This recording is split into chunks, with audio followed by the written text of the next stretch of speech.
Good evening. How we're doing, everybody? Hope you're good. Good evening. Hope you've had a great day and a good week so far. Hello to everybody already in the chat. So thank you so much, everybody, for turning up as ever.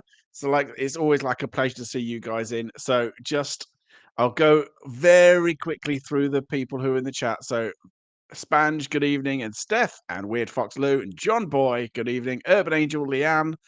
Who else have I got? I don't want to keep on repeating myself because I don't have OBS. Let's go, but Pomp, or Sir Pomp, Dealey Boy, good evening. The lovely Tim and Diane, hello to you. Who else have I got? Lots of people saying hello. Catherine Lawrence, good evening. And who else have I got? Roger, good evening. Hello to you. And James, I've seen lots of people saying hello to you as well. Oh, Kaz Scarlett and the lovely Ali and Sadie from Hauntex TV and Sam Hain. Good and happy birthday, Sam, for even though it was earlier on the week, but hey, who's counting? And Pinky, good hello to you, and Mystic and Bean and Debunk and Christine and yeah, just a whole bunch of you. Hope you're good, guys. I hope you're really good. So the whole point of this evening is hello, good evening, Kazza and Deathstalker, and a few people coming. I probably have missed a few Life After Life productions. There's probably a few people I've missed as well going into it. So this whole point of this evening is we're talking about fear. Not fear of the paranormal as such, but those occasions, and some of you may have experienced this, those occasions where if you have been somewhere which is supposedly haunted, and there may be a particular time or particular point when the emotions start to ramp up and you become more nervous, more skittish, more fearful as such. Now, the whole point of this chat I want to get your ideas on is, are we more fearful because of the paranormal? Is the paranormal occurring because of our fears? Is it drawing in our energy, taking all our energies, and therefore it's got the energy to do stuff? Or is it purely the fact that we are interpreting completely natural and plausible, normal things, but because we're in a state of fear, we then assume those things are now paranormal? Does our rational brain kind of just or misdiagnose what is going on exactly? Look at all you lovely people saying hello to each other. Yeah, so that's the whole point. So uh, I'll I'll go for the rational minded. So I'll put the topic on there. There we go. For anybody coming in who doesn't realize what we're talking about. For anybody who's rational minded, a skeptic, if you're going on pure psychology, there is a lot of things. Now, psychologists would say that when you're in a state of fear, when you've got that heightened emotional response, then you are much more likely to perceive. Oh, thank you very much, Alexis, for the gifted. Thank you so much for that. Thank you. Bless you. Thank you. And Rayanne, thank you very much. I hope you say thank you very much, Rayanne, for forgetting it. Yeah, when you're in a state of that heightened state of emotion, then you're more likely to witness something and then go, "Oh, it's obviously something paranormal going on." Is that what is going on exactly? And therefore, you're in that state of fight or flight mode. You are your natural human instinct in that case is to kind of like be very, very skittish, and any odd noise, any odd event, anything seen, then you're gonna think, "Oh, it's the paranormal." That's what's going on, right? So there's a lot of psychology involved with this. However, I suppose the whole other thing to this is that I have been in, and like I said, I'll go through a couple of my examples, and that I want you to give your examples. This is the whole point of this evening, right? So I would like you at home, if you have any examples of this, please, please, please, either when you've been in a high state of fear and then something's happened, and you think it's because you've been fearful, or alternatively, you were in a calm, kind of rational state of mind, but then as things progress, you only become fearful because of the paranormal that's going on. Does that make sense? So that's what we've all got now. Um, from anybody who kind of has watched this and knows me, I came from initially came from a ghost event background. So I was got into the paranormal, got interested, became involved with a ghost event company. Weird Fox is in the chat. Was at the same ghost event company with the lovely Mr. Phil Wyman. And when you and if anybody's ever been to a paid ghost event, you'll know that people get very scared and a bit too scared, to be honest, because they they're either very kind of squealy, they freak out over the slightest thing, and to be honest, it gets really annoying. Anybody who's ever been there and had that kind of experience, it gets really, really annoying. But people who are a bit squealy and a bit, really skittish, and they'll jump at anything at all, and it's yeah, it's kind of I can see why people think there's something paranormal going on when you're already in that height of that mode, right? But then I've been in occasions, Mr. Rational, Mr. Skeptic here. I've been in a situation where I've been really calm, relaxed, comfortable, no real great shakes about being worried or scared.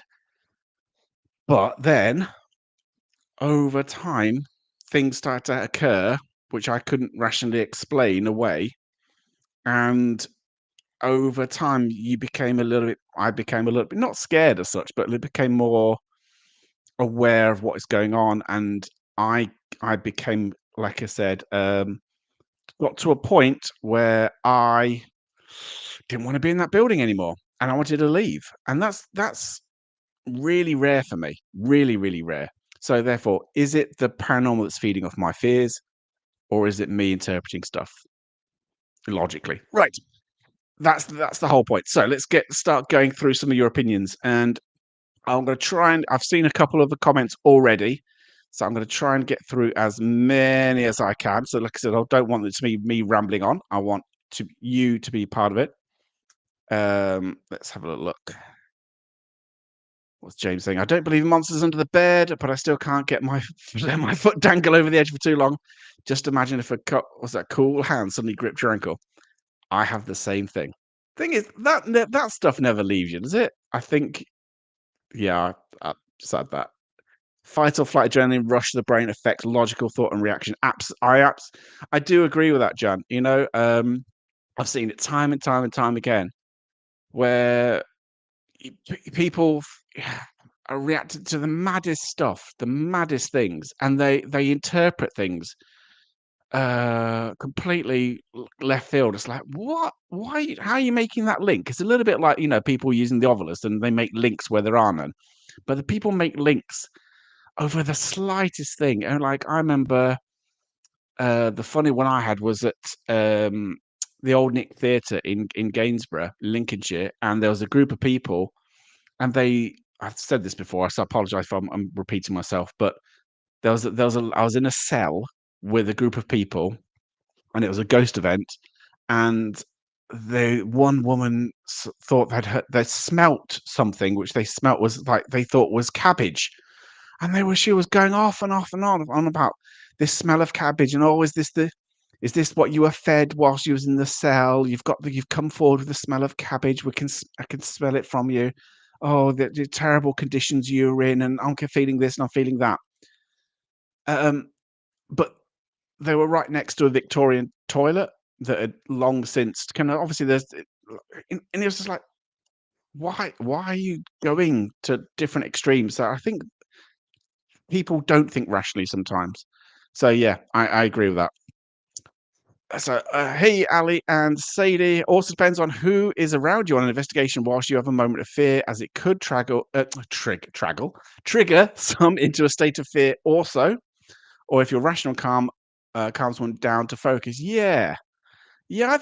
I mean, this is name dropping now, but that time when we was investigating with Kieran O'Keefe, and this is when Steve, Griff, me, Dale, when I was part of Paranormal Truth, and we were freaking out at you know where, and because things had been thrown and was freaking out, and it was like, "Oh my god, this is incredible." Da, da, da, da.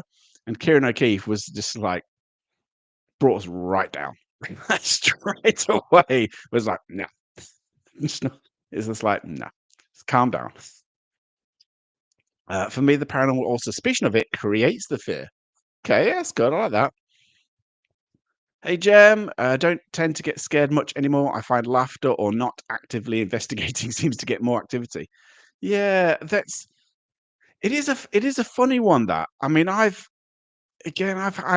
said this on Monday. It's those times when you investigate and then uh, nothing will happen despite you calling out or trying to get activity going, and then when you make a cup of tea, that's when stuff happens. It's mad.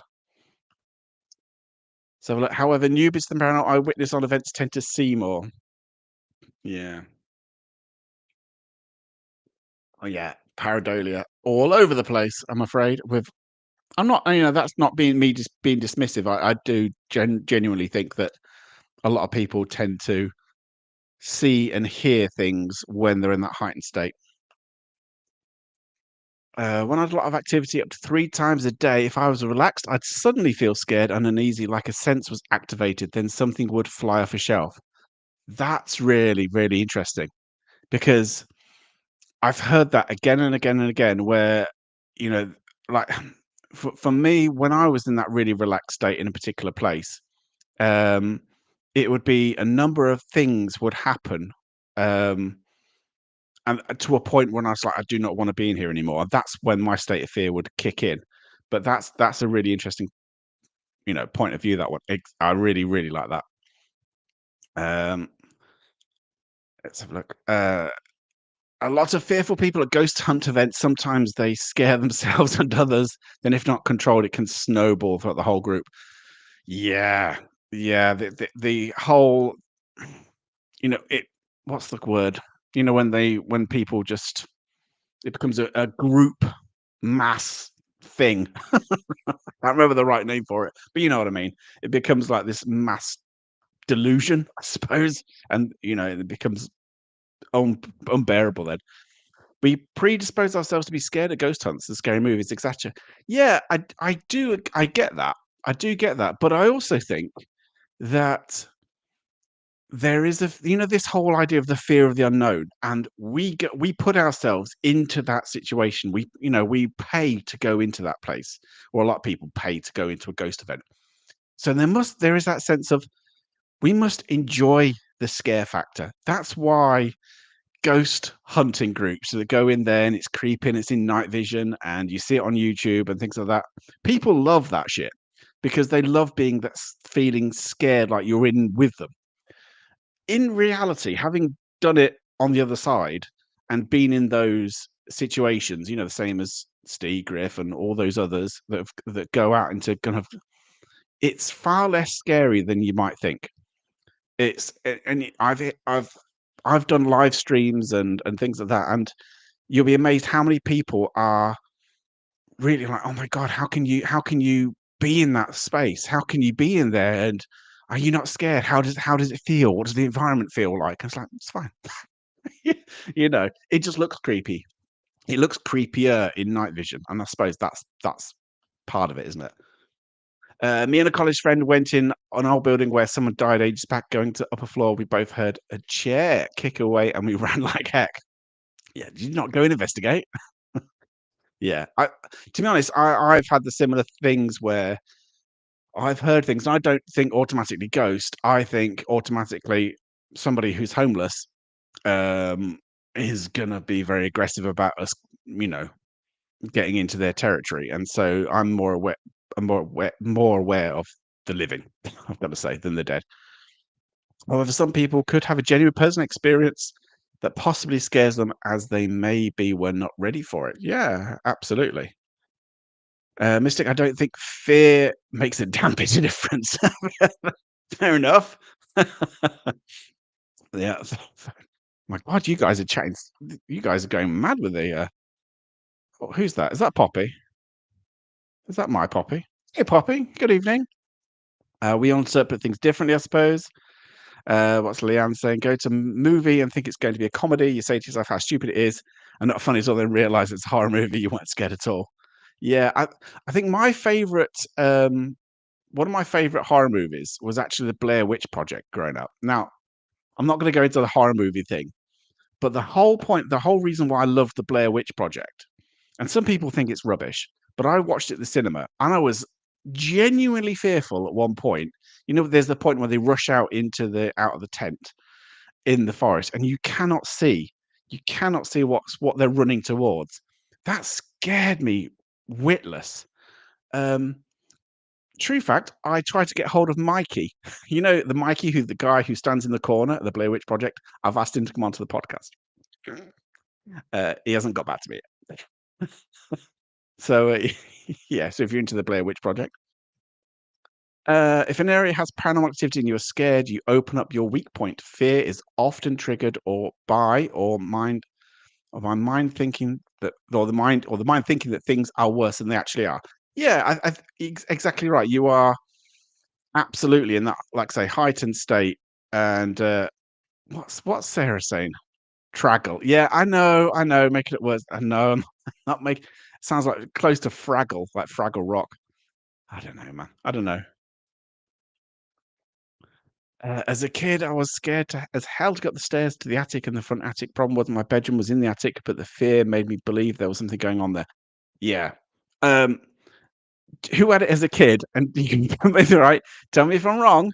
Who had it as a kid where you I you know if you turn your lights off at night and you go up the stairs and you can swear blind there's somebody behind you walking up the stairs behind you. That fear is real. Roger, while waiting to leave a pub, I began to feel uneasy. Something was watching me. I turned to see the corner of the room consumed by a dark entity. It had formed, it had formed and blocked the light. Jesus Christ, Roger. Yeah, I've not seen anything like that. Yeah, that's mad. That's mad. Let's have a look. If an area has paranormal activity and you are scared, you open. Oh, already read that. Jesus Christ! I'm now reading things twice. Um, Social contagion says debunk. Yeah. Ghost event groups are a mix of squealers and those who seem to see ghosts every day. Yeah, I mean, to be honest, the ghost event people, the people who go to ghost events are usually a bit of a mixed bag, I would say. You got those who are kind of, it's their first event and they don't know what to expect. They're all like, and they need bringing down. Then you've got the husbands, I mean, kind of usually the husbands who, the wife is dead into it. The husband thinks it's a load of shit, and they've just been dragged along for the experience. There's those people who are really skeptical, like really, really skeptical, and think, you know. And I love it when the really skeptical people think, oh, they start getting a bit like, oh, actually, this might be something to this. I'm not as happy as I was at the beginning. So yeah, there's those people, and they absolutely are those who are absolute staunch believers in everything paranormal. And yeah, you've got to find your way through those kind of groups. So much depends on the mood. Sharing, being scared in a group can also be enjoyable and a bonding experience up to a point. Yes, it can.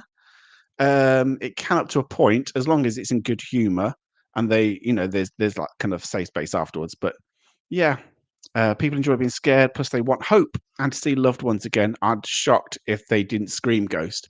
Yeah, I absolutely get that. I think people who go into a haunted location, right? In brackets, haunted. Um, they're going there for, I suppose, an experience of wanting to see something or experience something. It depends on how where you are in terms of how skeptical you are.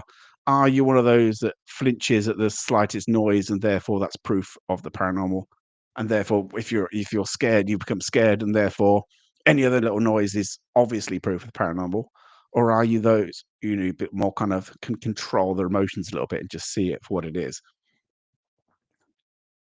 It's an immersive experience designed to generate fear. Yeah, I think with ghost event companies, it is. It is. I like roller coaster. I'm terrified of heights, palpitations, can't look, but it's but it's agonizing fun. So is a lot of YouTube. Some I can't watch most YouTube channels, I've got to say. I cannot. No, no, no, no. Um, I think DNA memory holds some fear from past generations. Like, why am I scared of fish? Yeah, I've always that would be amazing to actually kind of maybe I'll get Paul Goddard on again and question him about this kind of thing. Do you know? I think I have asked him. I think when I had him on before, I'm sure I asked him this kind of question. That does events from your past life have any effect on your current life? You know, like say fear of heights, fear of flying, da da da, fear of drowning. That it is a that's a fascinating subject. Yeah, homeless serial killer with a skinning knife strapped to his shin is scarier than the randos. Yes, exactly, James. Exactly. I'm like I say, I'm not. I apologize if I'm going missing out some comments, guys. If sorry, I do apologize if I do see that. Fun fact: this summer, that movie came out, and we all thought it was real. Still, I worked at a summer camp in Maryland where it was set. Oh, that's cool, The Mandalorian. Yeah, like I said, I did love the Blair Witch Project. I think it helped seeing it in the cinema because it was just a bit more immersive in the cinema. It kind of lost of it when you kind of watch it back on TV. Um, but it's that whole going into the unknown, literally, on screen going into the unknown, and I think that's why people really like the fear factor of. I mean, I've been in some scary ass places. In the daylight they're scary, and at nighttime at 3 in the morning when you're just the only person wandering around it. Like, for instance, I went to uh, a, a a old hospital called Bron y Garth in Wales, and it's got like creepy ass long corridors, and everything's kind of peeling and a bit decrepit, and just long dark corridors with those kind of fire doors that shut behind you, and but they do it slowly, so you'd be walking around, and then the fire door would shut behind, like a like a minute or so later. That's genuinely creepy. Hey, oh my God, thank you so much, Kazza. Sorry, I've only just got to this, so I'm a little bit behind. Thank you so much for the gifted memberships. Anybody who's got a gifted membership from Kazza, thank you so, so much. Please say a big thank you. I'm sure you already have because I'm about 6 minutes behind the chat. But thank you so, so much for that, Kazza. I'm going to have to wade my way through the greens. um, have you ever been attracted to a location? I used to drive by an abandoned house when I was on my way home for work, normal looking but run down. Yeah. I think growing up, I'm sure everybody's had this, but growing up where I used to live out kind of like a little town in the country area, and there was a story around a phantom coach and horses in a particular place, a particular point, which would only appear at midnight on certain nights, blah blah blah, from London to York Road, and I was always drawn to go there, at daytime, not at night. I was too scared as a kid to go at night, but I was always drawn to that particular location because I think that my imagination was massive at that point. So I would just like imagining it. Oh my God, can you imagine seeing it and how would I feel and everything else? So yeah, I was always drawn to places like that. So look, I'm a big skeptic, but if I wake at night from a bad dream, being alone can make me feel unsettled and sometimes checking if someone's in the living room if all is clear. Yeah, I think that's normal because particularly if I remember I think I was about 11 or 12. Bearing in mind, my home used to be haunted with a poltergeist in it, and it had long since gone by this point. By the time I was 11 or 12, it was around when I was 8, to give you an idea. So by the time I was 11, it'd gone. But the story and the myth, I suppose, of Mr. Mason the poltergeist was still there at our home for a long time. And at one time, I was fast asleep, like 2 in the morning, and there was like an almighty kind of hissing, like an explosion happened in my bedroom, and I was like, I swear to God, I nearly shit my bed.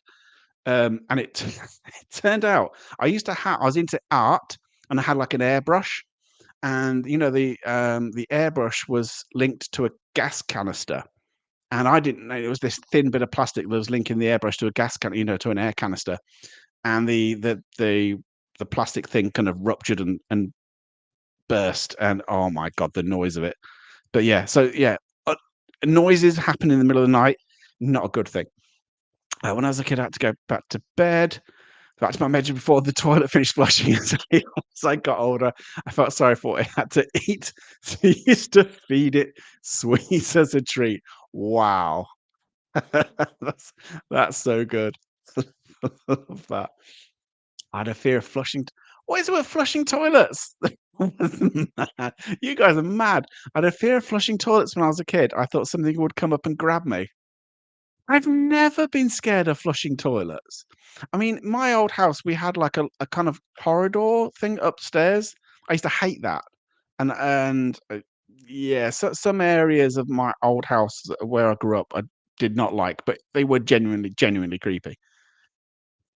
What's me say? I watched the movie Dangerous Animals, and on my bucket list is to go in a shark cage. And now, because of the killer in this one, I'm rethinking that. Why would you go into a shark cage? It's a bit like those people who jump out of airplanes. Why why would you do that? Just, I don't get it. I don't get it. And so I'm saying if Poppy's on there, her boyfriend works for a company that sends people that allows them to parachute out of planes. All right. When I was a kid, I used to run from the bathroom to my bedroom and have to shout home.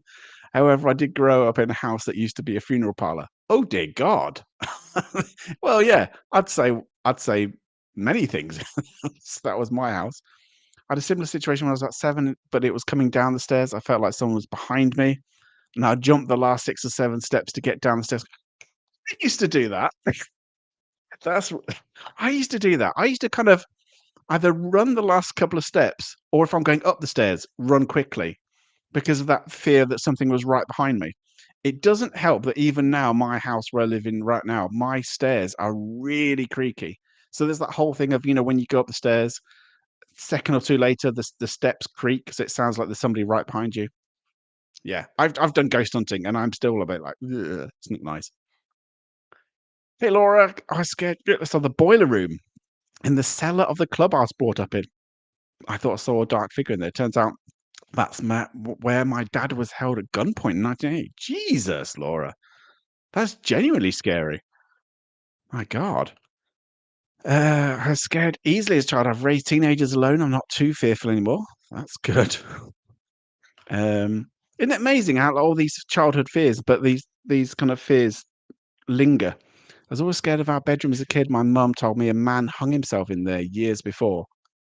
Yeah, that's the other thing. I mean, I'm not going off on a tangent a little bit, but I'll give you another story. My ex parents-in-law, my ex mother-in-law, my ex father-in-law, for a while we had to stay in their home for a little bit, and they always used to talk about, oh, there's the ghost of her father.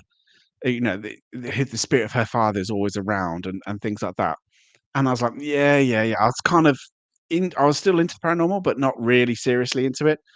And she would say, "Oh no, he's here." There'd be the pictures would be wonky, and she'd have to straighten them nearly every morning and things like that. Um, and there was an occasion when my eldest daughter, when she was a baby in a cot next to the bed, the lamp would turn on during the night and would turn it off, and then about 10, 15 minutes later, it'd come on again and turn it off. And so we'd check whether it was the switch, and there's nothing wrong with it. But yeah, my ex mother-in-law said, "Oh no, that's just my dad. He's just checking on the little one." But the reason I'm saying all this is because he he decided to get a shotgun when he was alive, and decided to do himself in my ex mother-in-law's current bedroom. And so the thought of that freaked me out a little bit as a kid. And every time I went into that room, I was like, "Oh, this is where it happened. This is not nice." Yeah. That entity to me anyway was sentient. I know I could see it. Nobody else but me could. I would love to know what it was, which is why I have my interest in paranormal. Yeah, I bet. I bet. Absolutely. Hey, Tim, every time I flushed the bog in my nan's house, I thought something was going to get me and I'd run down the stairs. I'm just scared going into a dark room knowing that someone has died in there. Yeah, that's what I mean. I had that exact same thing. Um, what's Jezza saying? Just feeling freaked out as I thought something touched my foot. Don't want to freak anybody out just by talking about fears. My problem with a lot of ghost hunters, they call out for a reaction, and when they get it, they freak out. Yeah, I mean, I tend not to get that reaction. Whenever I've done any calling out, it's never worked for me. And the ones that you might see on YouTube, that they annoy me massively because obviously they're doing it. I mean, certain American YouTubers. There are British ones as well that do this, but they're mainly American ones. Uh, are They'll hear something, and whether it's faked or not, they'll freak out over it, and they'll go nuts. And in reality, if it was me and the same kind of thing happened, I would probably be like, okay, that was interesting, or I'll just point and go, whatever. I just would not be freaking out. And after the you get pointed about it or made eye contact with somebody else there saying, Did you hear that?" Um, then you'd go and investigate. I just don't understand this whole freaking out thing, which people do. Very mad. I would talk about the experience that I've had, but I watched the Paranormal Monkey podcast now. I don't believe in anything. That's just all in my head. Thanks, Kim. So, like, glad to be of service. I'm not saying it doesn't exist, because I've had things which I genuinely think was real. But it's just in a far less, there's far less of it than you might think. I know I'm scared as far as I had one in my face as ooh, yeah, that's not nice. So people don't talk about general fears of swimming pools for me. uh, I love all the fact that everyone's just like, now let's tell me about your fears. Those are primal fears from when the world was trying to kill us. Yeah, absolutely. The whole thing about being scared of the dark and being in a dark location, you go back to that primal fight or flight thing. It's absolutely true, because when your back's against the wall or you can't see anything in front of you, it has that whole thing of what's out there and you just don't know. I used to find comfort in having a camcorder, night vision camcorder, because even if I physically can't see anything in front of me, I can't see my hand in front of my face, I would look through the little screen on my camcorder. So that would give me massive comfort. So it's for me, it was less scary looking through a camera.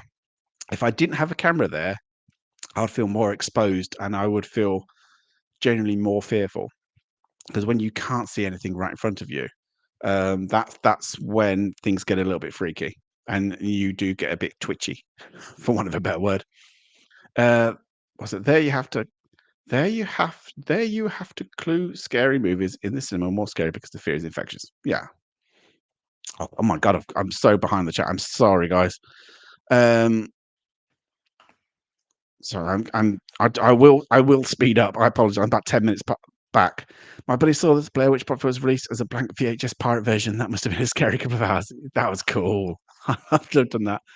I saw a Blair Witch Project pirate copy long before it came out here and was told it was real at the time, like an actual documentary. I absolutely saw my yeah. Well, the thing is, that's how it was marketed, wasn't it? It was marketed as the real deal, as these kids were missing and there was people going out looking for them, which was brilliant. Absolutely, because in the early days of the internet, people didn't quite know this stuff. They had no budget whatsoever. So very clever marketing. Jay Burrs, thank you for the membership, guys. Hello, everyone. I was very skeptical until I had some undeniable experiences. Still get the odd thing to this day. That's cool. Um, so I've never really been fearful of paranormal. Horror films are what causes my fears. Yeah, I see. I've probably. I mean, I tend to find most horror films just a bit silly, and I don't particularly find them scary, even if they're based around a ghost story. I just think, "Oh god, here we go." Let's live on. I live in a townhouse and noises always happen when I'm in bed. Sometimes I hear singing or talking. That's cool. Speaking of fear, there are researchers called the Newkirks. I would genuinely love to get the Newkirks on here. Um, I think I sent them an email a while back to get them on the podcast on a Monday. I don't think I'll have to try again because I do really want to get Greg and Dana Newkirk on here. Um, I want to talk obviously about Hellier. I want to talk about is it the Unbinding, a documentary on talk about their haunted objects. I would love to get them on because I find them really, really interesting. The pair of them. Speaking of fear, so they believe that a lot of haunted objects that are famous may not be haunted in the way the stories tell, but people fear the item. Yeah, exactly. I mean, you look at the whole thing around Annabelle. I'm not going into the Annabelle doll, but you look at the fear factor of the Annabelle doll is huge, and it's it's crazy how much people kind of link in, and also not so much the Annabelle doll, but there are so many items in the UK where, for instance, I'll give an example where there's meant to be a chair that's been hung on a wall. If anybody sits on it, they die. So therefore, it's out of the way people's way, and it's called the devil's chair and stuff like that. So, and there's an iron pot that's been bricked up because if anybody touches it or moves it or knocks it over, they die. And so there is a massive, massive mythology around objects and fear.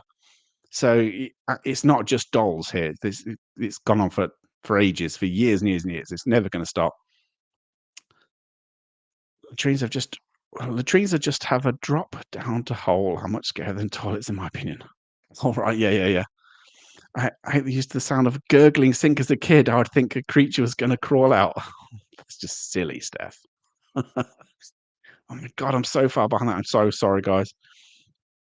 Um, Here's a horror thought, which I've had a few times. Driving a patrol car on a night shift in a rural area, I put the thought in my head that someone was sitting behind me and kept looking in the mirror. I've had that.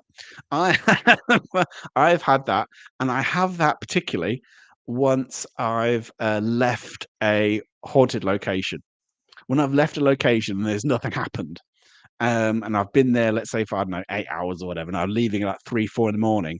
When I drive home, and I used to do this all the time, it's terrible for me now, but when I used to drive home afterwards, I would look in my rearview mirror and just almost imagine the ghost or the spirit of the person I've been looking for was right behind me.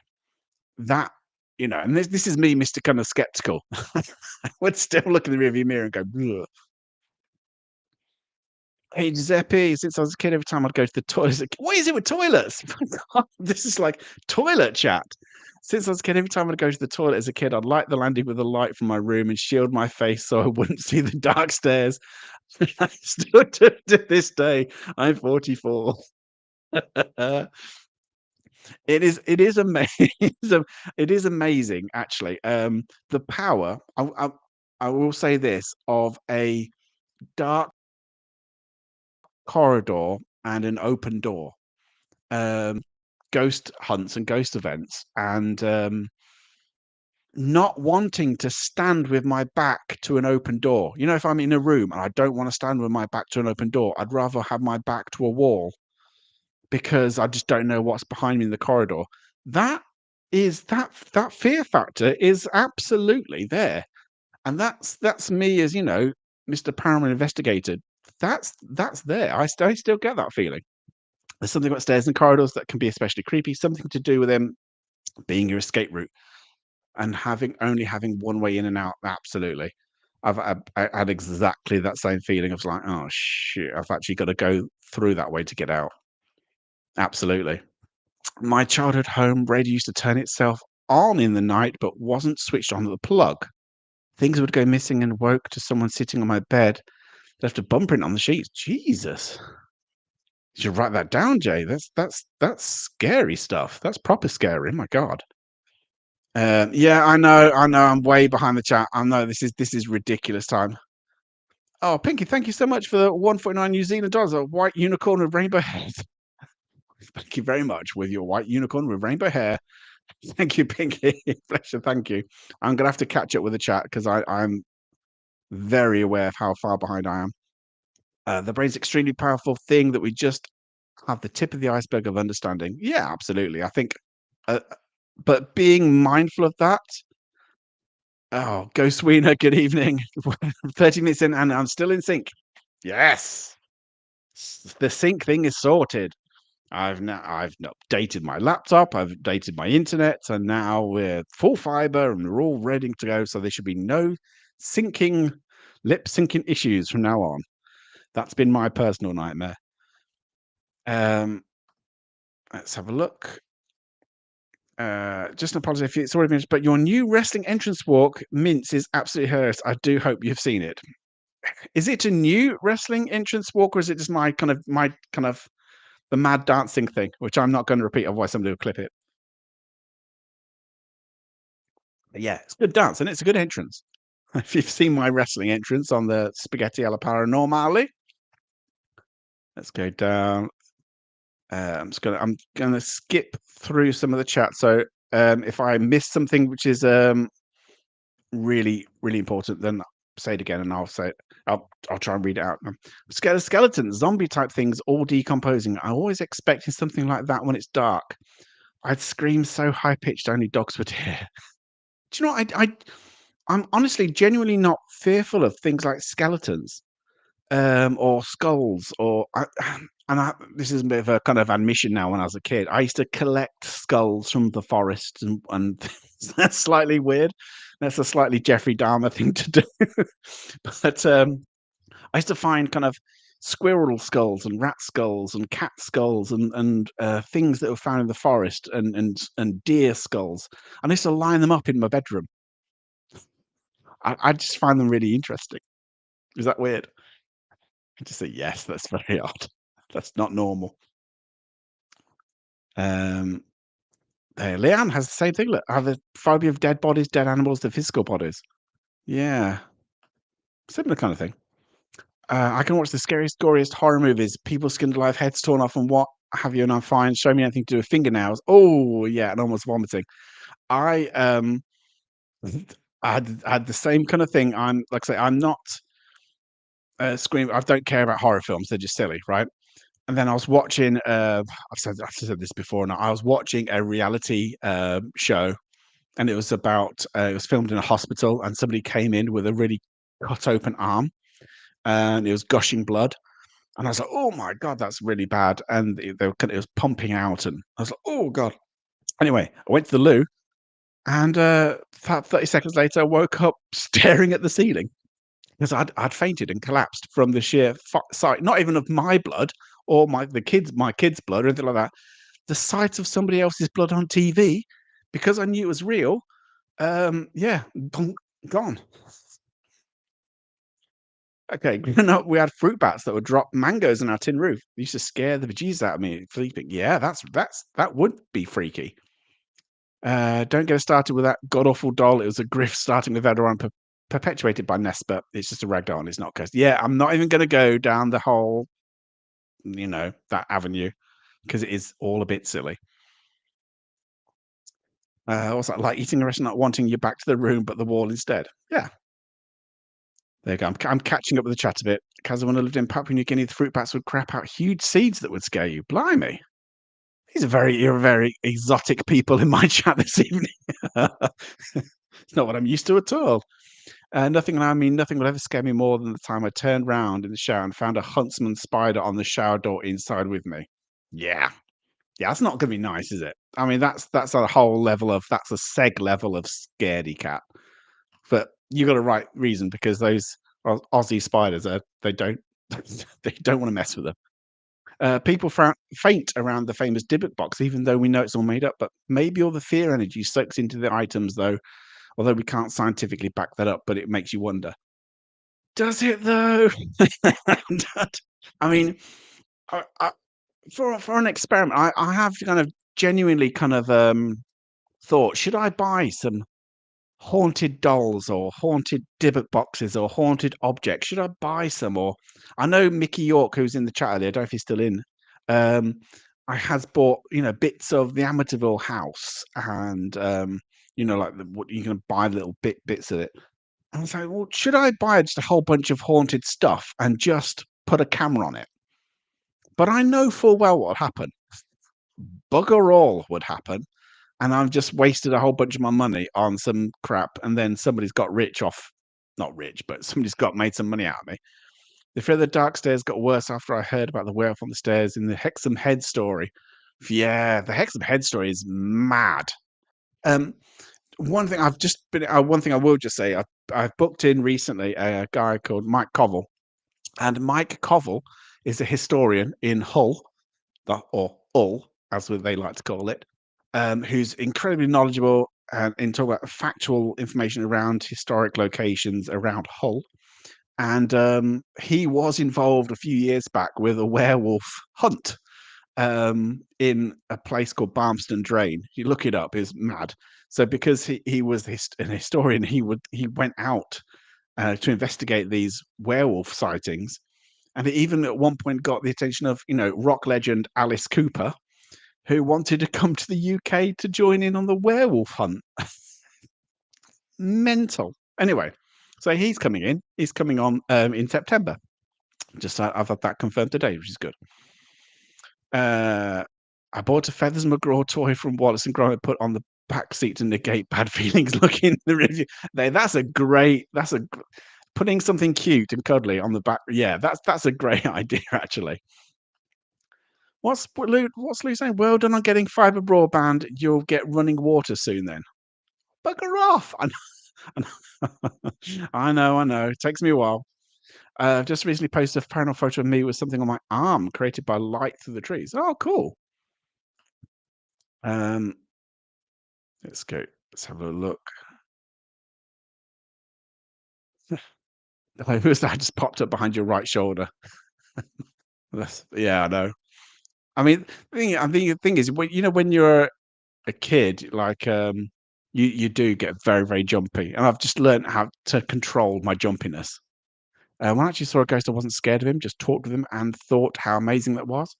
Yeah, I mean, some people have had the most amazing experiences with ghosts. And I can't remember if I said this before, but an ex-girlfriend of mine would say, "Oh yeah, I saw a ghost. It was my grandmother. She appeared at the top of the stairs. I was ironing my kids' clothes at the bottom of the stairs, and I noticed my grandmother stood at the top of the stairs, just looking down on me, and just looking and with a little smile on her face, just interested in what I was doing." And I said, "Well, how long did that last? Was it like a couple of seconds? Well, oh my god, was it definitely her? Could you see?" She said, "Oh yeah, definitely her. I could tell what she was wearing. I I knew it was her. She was as clear to me as you are right now." And I said, "Oh blimey, how long was she there for?" She goes, "Oh no, she was there for about half an hour." What? She goes, "Yes, half an hour, and then after about half an hour, she just disappeared." She says, "I wasn't scared at all." They absolutely love bones. I collect them too. Still got a pile of bones in my front yard, and I have bones and stuff all over my house. There you go. There you go. I'm not completely weird then. That's good. It's good. It's not. I'm glad it's not just me. Who else has floated down the stairs while sleeping? Used to be a regular thing for me when I was younger. I think this kind of thing used to happen to a lot of people. I've had that. I had that absolutely same thing.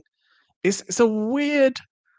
It was it's a regular weird thing that, but Ali, I had that exact same deal where I would dream about floating my way down the stairs. It was always down the stairs. It was never any other part of the house, but I almost could almost convince myself that if I almost convinced myself that if I jumped from the top of my stairs, I would float down. But I never put it into practice.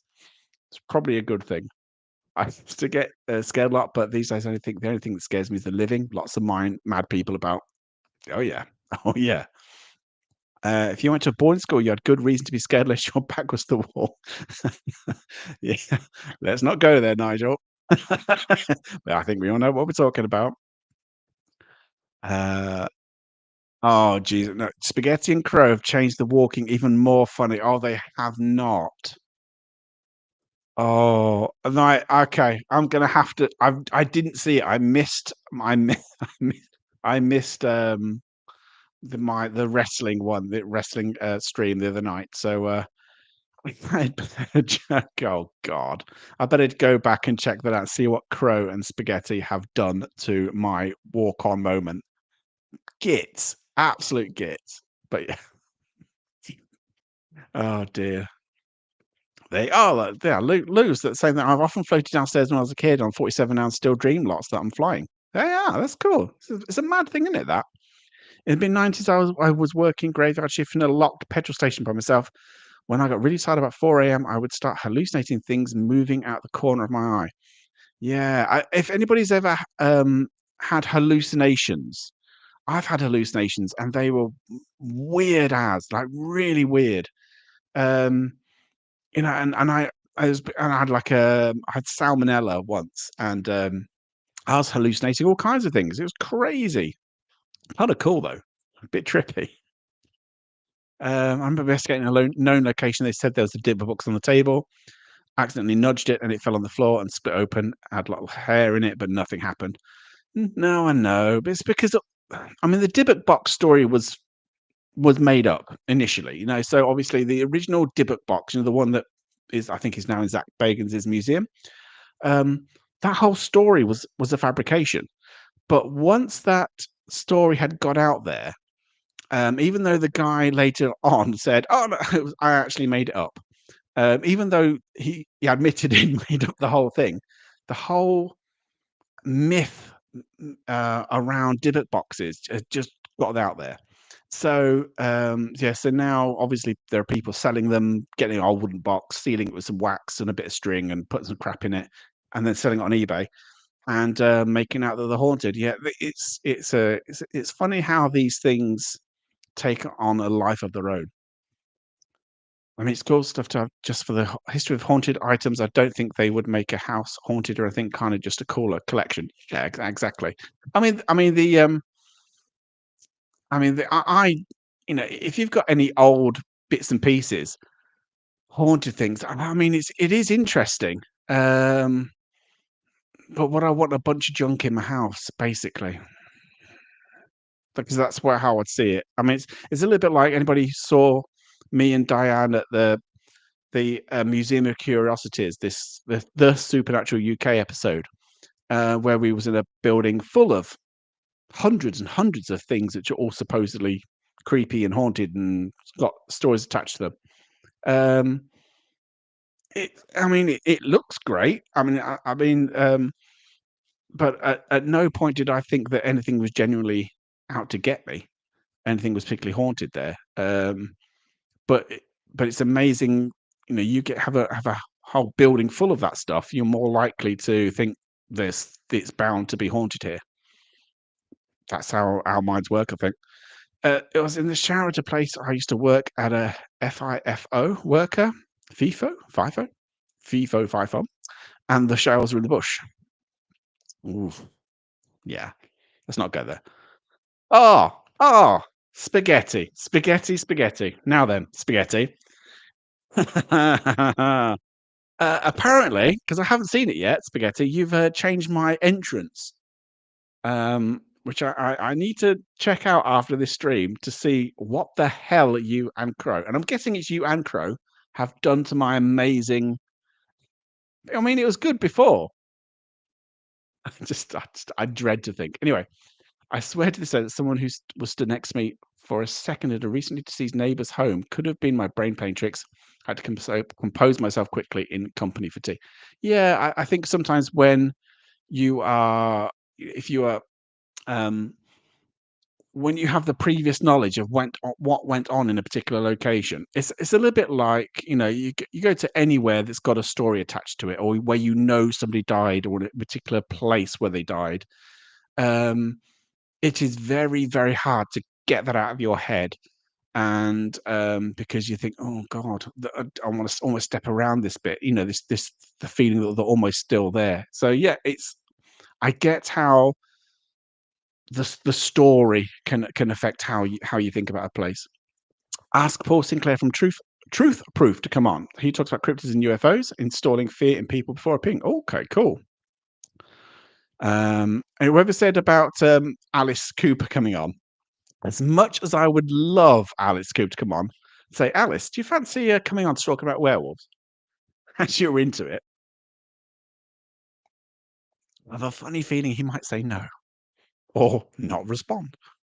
Hey, Drew, maybe it depends on how the individual handles fear. Some people thrive on it, others literally crumble. Negativity, anxiety definitely affects your senses more often than not in a good way.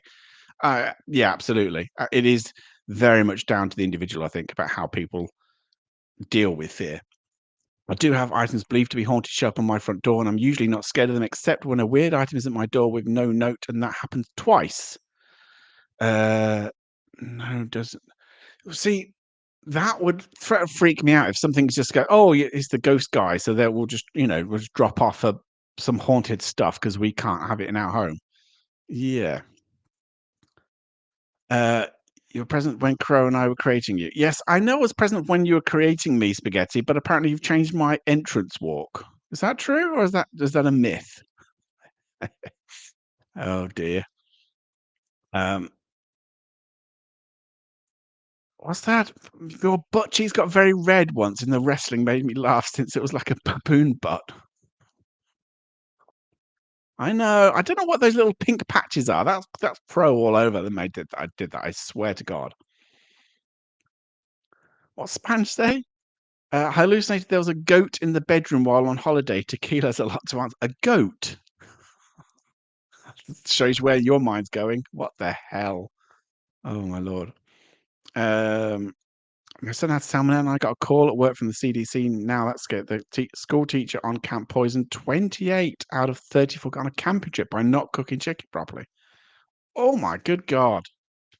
Yeah, that would freak me out, I've gotta say. I mean, having had salmonella, that's bad. I mean, it was bad enough, but I was in India at the time, so I kind of expected it. I wasn't that surprised, but, yeah, I would be very surprised by getting that kind of, that's phone call, that's bad.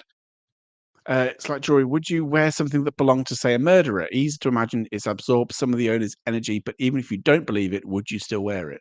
That's a really good point. Um, and it's fun, isn't it?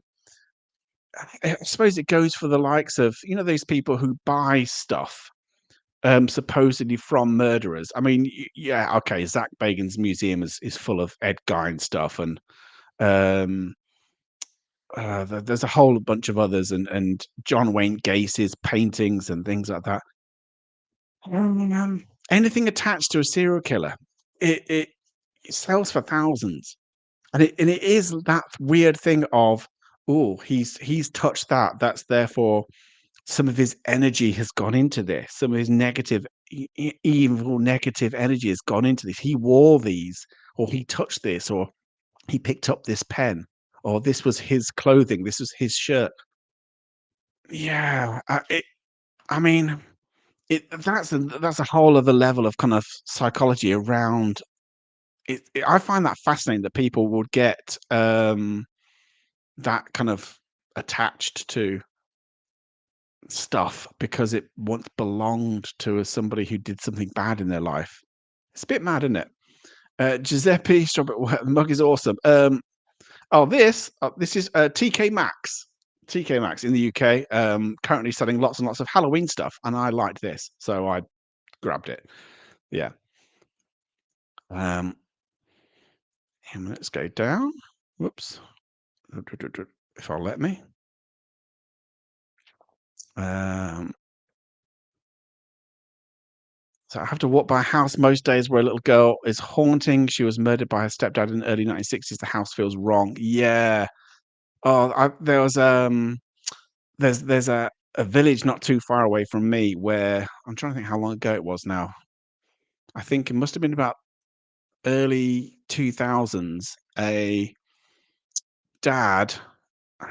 It's a horrible, horrible incident, but basically, um, he a dad had split up from his wife or girlfriend, and on or she had been having an affair or something like that, and the guy decided to not only do himself in the garage, he also did the same thing to his children. And the home is still there, the garage is still there, and everything else. And it was like three kids. It was just awful, awful, awful. And the house is named after the children, and no, it's just has such a horrible thing. I mean, it's one of those things where you think, how can anybody live? in there knowing what happened, or maybe people don't know what happened in there, but it's just without going into kind of too much detail. It when you hear something like that happening, it definitely has a very very off feeling about the whole house, the whole thing. So yeah, I wouldn't want to investigate that. Many ghost hunters fear doesn't kick in until they are driving home after investigation, hoping when they look in their rearview mirror, there's no ghostly passengers in the back seat. Yeah, yeah, um, yeah. I mean, I've done it. I have done it. On it after an investigation, 3 in the morning, you're tired, you're hungry, you're sleepy, and you've just spent 8 hours trying to call out for a ghost that isn't there. And you do sometimes wonder whether there's something in the back seat behind you that's just followed you home. I've never had anything follow me home, by the way.